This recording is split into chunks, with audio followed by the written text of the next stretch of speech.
नमस्कार दोस्तों, आप सभी का मेरे YouTube चैनल में बहुत बहुत स्वागत है। अगर आपको ये कथा अच्छी लगे तो इसको लाइक और सब्सक्राइब जरूर करें। वैशाख मास का 11वां अध्याय प्रारंभ। राजा मैथिल ने पूछा कि जब कामदेव भस्म हो गया तो फिर उसकी उत्पत्ति कैसे हुई। श्रुतिदेव कहने लगे कि यह कथा स्वामी कार्तिक के जन्म की है, जो यश और पुण्य देने वाली है। जब महादेव जी ने कामदेव को जला दिया तो उसकी स्त्री रति अपने पति को भस्म हुआ देखकर शोक से मूर्छित हो गई, और जब 2 घड़ी के पश्चात उसकी मूर्छा आई तो वह अत्यंत विलाप करने लगी, जिससे कि सारा तपोवन दुखमय हो गया। अब रति ने चिता में जलकर शरीर त्याग देने का विचार किया और अपने पति के मित्र बसंत को पति की अंतिम क्रिया करने को बुलाया। जब वह चिता बना रही थी तो बसंत भी वहीं आ गया और वह रति को देखकर अति दुखित हो रति को समझाने लगा और कहने लगा कि आत्मघात करना उचित नहीं है तथा धर्म के विपरीत है। तथा जब बसंत ने उसके शरीर को त्यागने का विचार दृढ़ देखा तो वह नदी के किनारे पर एक चिता बनाई और रति गंगा में स्नान करके सब इंद्रियों को रोककर मन को और आत्मा में लीन होकर चिता पर चढ़ने को तैयार हुई। और उसी पर समय आकाशवाणी हुई कि हे पति प्रेमा, तुम चिता में प्रवेश मत करो, तुम्हारा पति महादेव जी और कृष्ण भगवान से उत्पन्न होगा। इस प्रकार कर्म से 2 जन्म होंगे, तब दूसरे जन्म में श्री कृष्ण के द्वारा रुक्मणी के गर्भ से प्रद्युम्न रूप में उत्पन्न होगा और तू ब्रह्मा के श्राप से शंबर नामक राक्षस के घर में निवास करोगी। वही तेरा पति प्रद्युम्न तुमको प्राप्त होगा।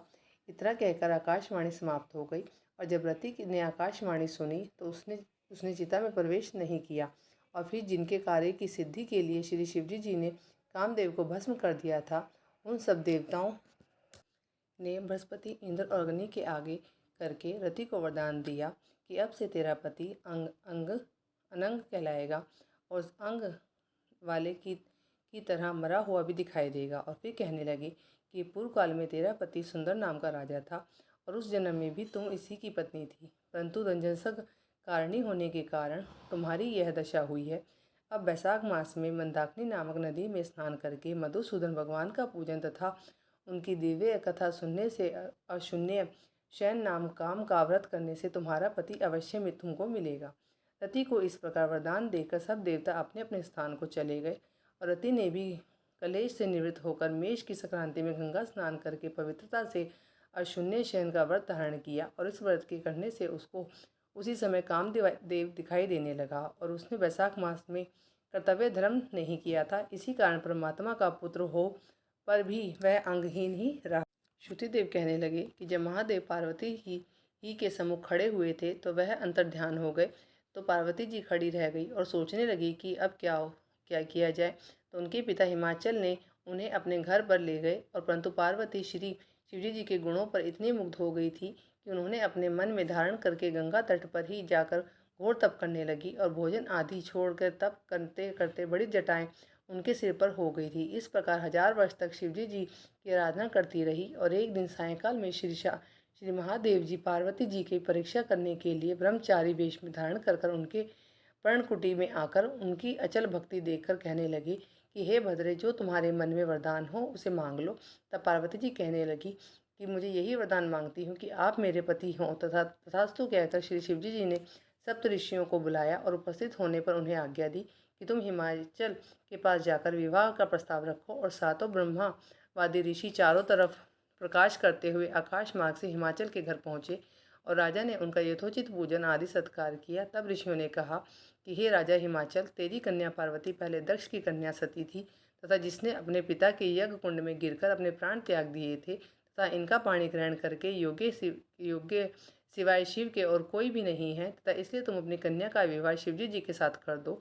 तब हिमालय ने कहा कि मेरी कन्या तो छाल के वस्त्र पहनकर गंगा तट पर शिवजी जी के साथ विवाह करने के लिए अनशन व्रत धारण किया हुआ है, तो उसकी मनोकामना पूर्ण हुई। आप महादेव जी को जाकर कह दें कि मैं प्रीतिपूर्वक अपनी कन्या उन्हें अर्पण कर चुका हूँ और आप उसको अंगीकार कीजिए। और फिर हिमाचल कन्या के विवाह का प्रबंध के लिए सोचने लगा। उधर सप्तऋषि जी महादेव जी के साथ वहां पहुंचे और विवाह निश्चित करके चले गए।